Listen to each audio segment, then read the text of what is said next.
আমরা ঠান্ডা মাথায় ভাবি না, ঠান্ডা মাথায় ভাবতে হবে, ধৈর্যশীল হতে হবে। ইন্নামা সাবরু ইনদা সাদামাতিল উলা। বিষ্ণু বলেছেন, বিপদের প্রথম ধাক্কায় যে সবর ধারণ করতে পারে সেই তো সবুর। এজন্য বিষ্ণু দোয়া করতেন, আল্লাহুম্মা জাআলনি সাবুরা, আল্লাহ আপনি আমাকে ধৈর্যশীল বানান।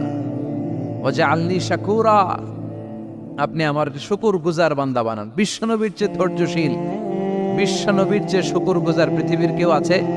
কথা বলেন।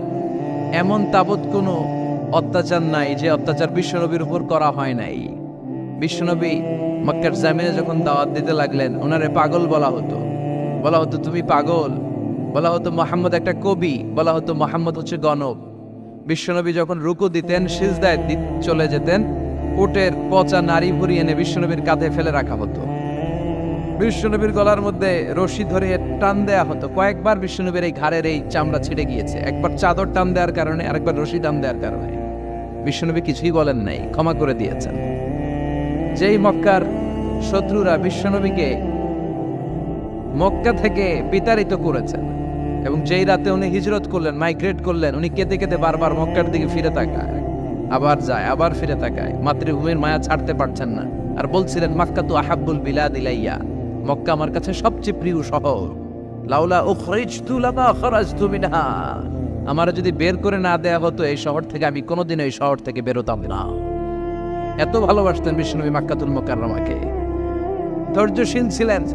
এত অত্যাচার অনাচারের পরে যখন মক্কা বিজয়ের ক্ষণ আসলো, এই মক্কাকে বিশ্বনবীর করতলগত করে দিল কে?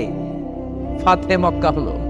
বিশ্বনবী চাইলে পিষে পিষে প্রতিটা কাফের মুশরিককে শেষ করে দিতে পারতেন, ঠিক কিনা?